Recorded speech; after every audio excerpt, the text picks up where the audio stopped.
We're going to talk about the symptoms of Lyme disease so that you know whether or not you have it and what you can do about it. We're also going to go into some key information from the CDC about Lyme disease so that we know whether or not you have it and what you can do about it. If you think you may have Lyme disease, you are in the right place. This channel has been devoted to helping people with Lyme disease for over 5 years, and we've really come a long way going through every single piece of Lyme disease. I personally have learned so much through the journey, and I come and I try to share as much as I can with you. So if you think you have Lyme disease or you know you have Lyme disease, hit the subscribe button below this video so that you can stay up to date with our newest content so we can help you heal and help you get to the next level of your life without having to go through all the struggles and the pain of Lyme disease. You are not alone. Okay, I say that all the time in almost every video. I want my subscribers to know you're not alone. You're not in this alone. We're here to help each other. I'm here building this community for a reason so that we have each other's back. We can help each other through the difficult times and the diagnosis and treatment of Lyme disease. So if you're struggling, if you're in pain, if you need help,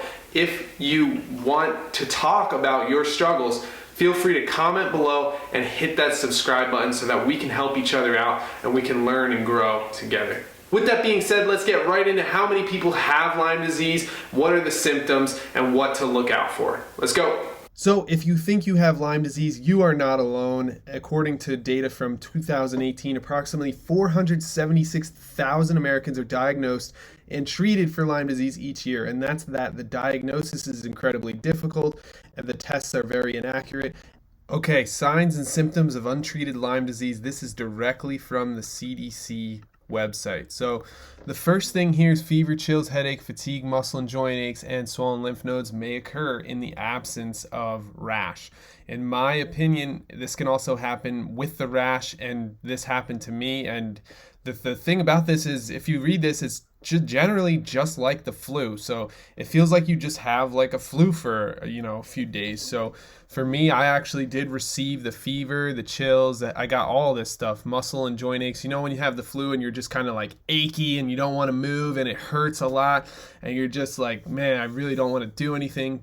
That it feels like that, but then on top of it, you've got like fever and chills and a headache. So it feels exactly like the flu in that sense, in my opinion. Now, the next thing is the rash. Now, this is the bullseye rash. They call it Erythema migrans rash. I don't even know if I'm saying that right, but it occurs in approximately 70 to 80% of infected persons. That means that 20 to 30% are not receiving that rash. And the thing is, this rash is the primary way that they're using to diagnose people with Lyme disease. So if you do not have this rash, you may find it difficult to get that diagnosis. And if you don't have that diagnosis, it's difficult to get the proper treatment. It's difficult to, really fix the problem, and it can turn into a chronic case of Lyme disease, which isn't even recognized by the CDC and by our government. Now, me personally, I had a rash that looked similar to this. However, it says it should be at the site of a tick bite. It was not for me. It was just random. There was about 2 or 3 of them on my body. I have no idea why. There was one on my chest, one on my belly. As soon as they saw it in the ER, they knew I had Lyme disease and they diagnosed me with it right away. So here's some later signs. It says days to months after tick bite. And I'm not sure how accurate this is because from what I've seen, and me personally, my signs and symptoms came 20 years after I had a tick bite.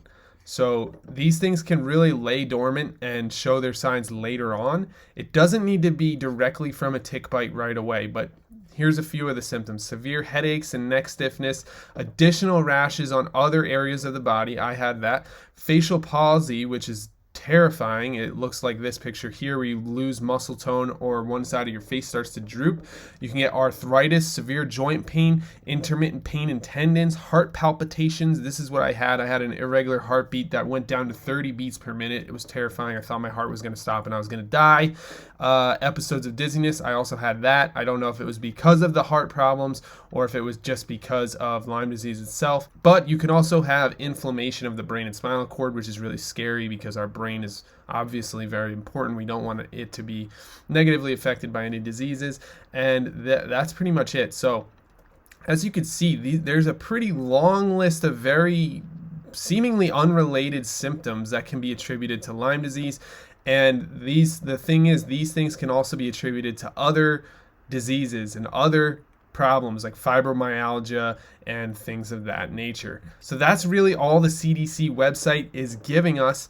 However, the list is much longer in my opinion, and there's a lot of gray area here. As you can see up here, it says that the rash only occurs at a tick bite. Down here it says additional rashes on other areas of the body. So it's kind of unclear. It's very gray area and strange how they try to, list these symptoms, but this is what it is. And if you have any of these things and think that you have Lyme disease, you should go to the doctor immediately. And if you don't have this rash, you may find it hard to get that diagnosis. And if you don't get the diagnosis, then you're stuck treating symptoms instead of the root cause. And if you can't treat the root cause, well, you're out of luck.